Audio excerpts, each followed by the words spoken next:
Hello foodies, ఇవాళ మన recipe oats upma. మనం రెగ్యులర్గా చేసే టిఫిన్స్ కాకుండా ఇలా ఓట్స్ని మన డైట్లో ఇంక్లూడ్ చేసుకోవడం చాలా మంచిది. ఓట్స్లో హై ఫైబర్ ఉంటుంది, లో కొలెస్ట్రాల్ లెవెల్, అలాగే మనకు డయాబెటీస్ వాళ్ళకి, వెయిట్ లాస్ చేస్తున్న వాళ్ళకి చాలా మంచిదండి. ప్యాన్లో 1 టేబుల్ స్పూన్ ఆయిల్ వేసి పల్లీలు వేయించి పక్కన పెట్టేస్తున్నానండి. అలాగే తర్వాత 1 టేబుల్ స్పూన్ జీలకర్ర, ఒక 2 టేబుల్ స్పూన్స్ అల్లం వేసుకొని బాగా ఫ్రై చేసుకోవాలి. తర్వాత ఒక చిన్న కప్ ఆనియన్, క్యారెట్, అలాగే గ్రీన్ పీస్ వేసుకుంటున్నాను. ఈ కూరగాయలకి ఒక లిమిట్ అంటూ ఏం లేదండి, మీరు కావాల్సిన కూరగాయలు వేసుకోవచ్చు. లైక్ మీకు హెల్తీ కాన్షియస్ అయితే బ్రాకలీ ఇలా కూడా వేసుకోవచ్చు. ఏది వేసినా ఉప్మా చాలా బాగుంటుంది.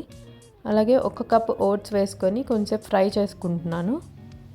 ఒక 2 మినిట్స్ అలా ఫ్రై చేసుకుంటే సరిపోతుందండి.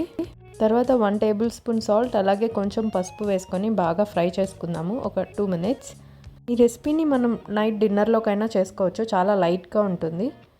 ఇక్కడ మనము వాటర్ని కొంచెం తీసుకొని ఇలా పైన లైట్గా చల్లుకుందామండి. ఎక్కువ వాటర్ పోయకూడదు, అలా పైన చల్లుకోవాలి. తర్వాత మూత పెట్టేసి కాసేపు మగ్గనివ్వాలండి. తర్వాత మళ్ళీ మీకు కానీ ఓట్స్ గట్టిగా ఉంటే మళ్ళీ ఇంకొంచెం వాటర్ పోసుకొని మళ్ళీ మూత పెట్టుకొని మగ్గనిచ్చుకోవాలి. మనకి ఎక్కువ టైం ఏం తీసుకోదండి, మ్యాక్సిమం ఒక 5 to 10 మినిట్స్లో ఉడికిపోతుంది. ఓట్స్ అంతా బాగా మెత్తగా మన అటుకులు ఉప్మా ఎలా ఉంటుందో ఆ టేస్ట్ ఉంటుంది. సేమ్ అటుకుల్లాగే మెత్తగా ఉడికిపోతాయి. అంతే, మన ఓట్స్ ఉప్మా రెడీ అయిపోయిందండి.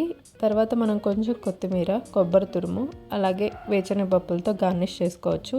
ఇది ఆప్షనల్ అండి, మీకు కావాలంటే వేసుకోవచ్చు, లేదంటే లేదు. ఎంతో హెల్దీ ఓట్స్ ఉప్మా రెడీ అయిపోయింది. ఓట్స్ ఫైబర్ రిచ్ ఫుడ్ అండి, కాన్స్టిపేషన్ ఉండే వాళ్ళకి చాలా బాగా హెల్ప్ అవుతుంది. ఇలాంటి మరిన్ని హెల్దీ రెసిపీస్ కోసం మన ఛానల్ సబ్స్క్రైబ్ చేసుకోవడం మర్చిపోద్దండి. Bye, thank you for watching.